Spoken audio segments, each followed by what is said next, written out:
Welcome back to the Justin Thurber Show. I am your host, Justin Thurber, and as always, my co-host extraordinaire, Jim Davidson. Happy Easter, Jim. How you doing today?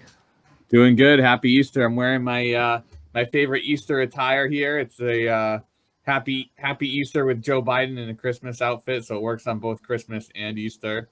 But That's yeah, definitely got it gifted from a good friend, so love wearing it during the holidays. that's awesome. Well, at least it doesn't say Happy Hanukkah, I guess.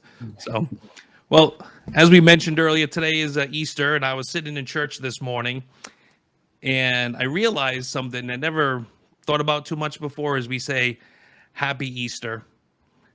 And if you think about the whole story, whether you are religious or you just know the story, whether you believe in it, whether you don't believe in the story, I think a lot of times stories have impact in our lives, and sometimes they're deeper than we give them credit for. And there's always something we can learn. So when I was sitting in church and with people saying Happy Easter before the service, I realized something, and it's something we talk about a lot. It's that in order to have change, there needs to be sacrifice, right? And I think what happens is most people focus on the results, but maybe not as much as the sacrifice that went into it.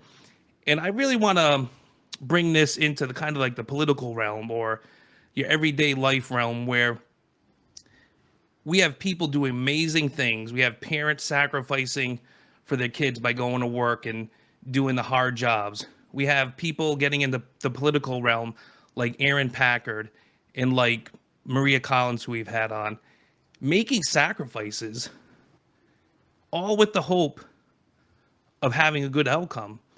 And sometimes these people and their sacrifices, it'll never be noticed. It'll never be noticed in their lifetime. And when I sit here and I've run for, when I ran for office last year and I talked to people, I said, one of the things that's probably going to happen is I'll run for office. Maybe I'll be able to make some changes, but I don't know if I'll ever see the impact. But if I know my kids' lives will be impacted for the better and my grandkids' lives will be impacted for the better, this sacrifice is worth it. So I hope someday maybe we can say Happy Easter or Happy something else, and our lives were better because of the sacrifices that other people have made.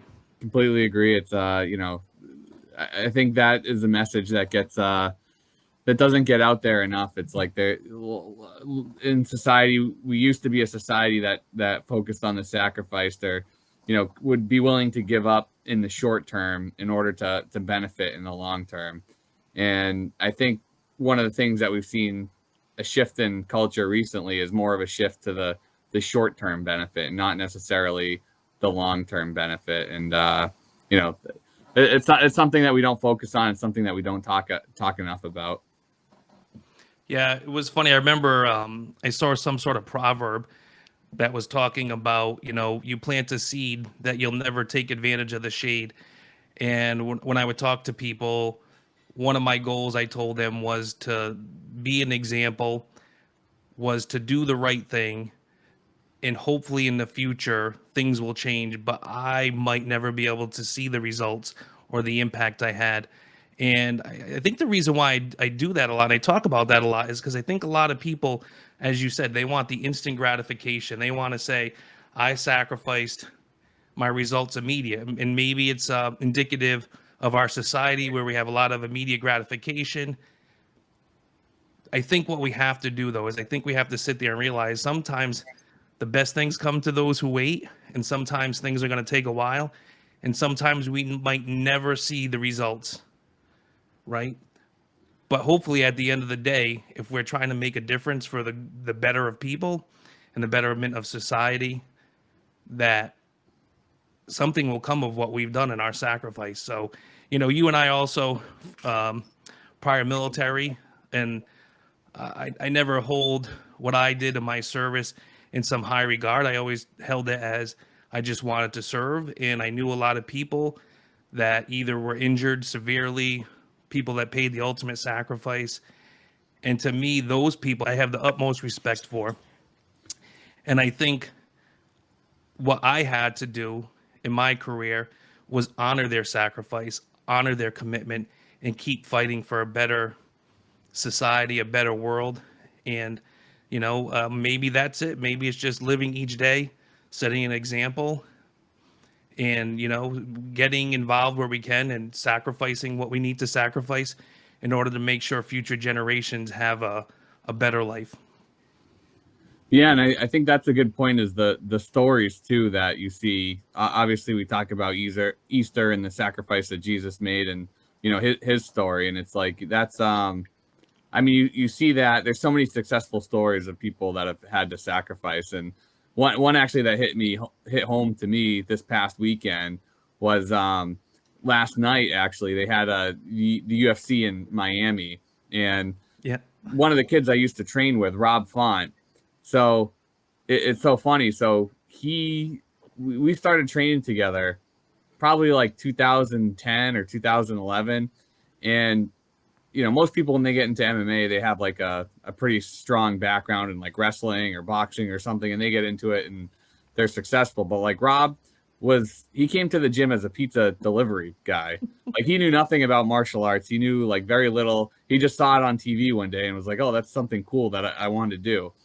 And this guy outworked everyone in the gym, outworked everyone like all around him, and for consistently the amount of sacrifices between like cutting weight, like anyone that knows how martial arts goes or how like the UFC goes, it's like there's a lot of sacrifice that you had to make.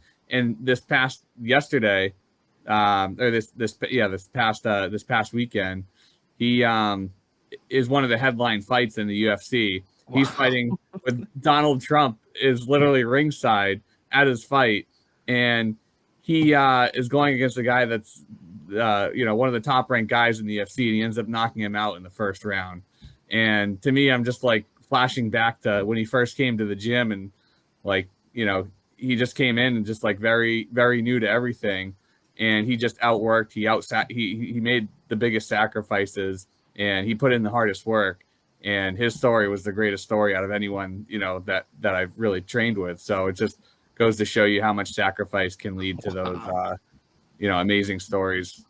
Well, that's the first time I heard that, but that's actually a great story because it's the truth, and you got to see it. However, there's a lot of people that sacrifice, and I bet you a lot of people that watched that fight probably thought, oh, he was brought up in this, he had a lot of training, he didn't have to work hard. They don't understand. That's why I said earlier, they don't understand the amount of work, the amount of time, the amount of dedication, the amount of sacrifice. I always try telling my kids, listen, at some point in time to get ahead, you're going to have to sacrifice. And here's the problem. He could have won last night and lost, but still he accomplished something. We accomplished something.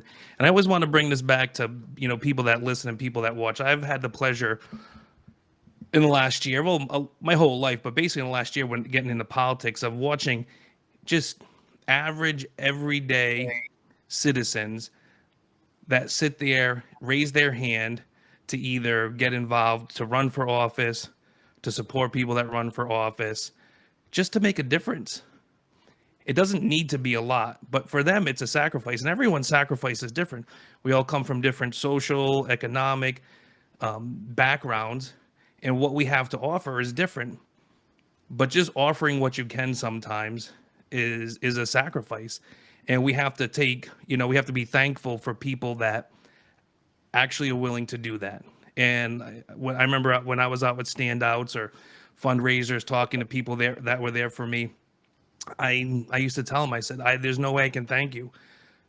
And they're like, I'm just here for a fundraiser, a standout. And I'm like, I understand, but it's a sacrifice. How many other people are doing it?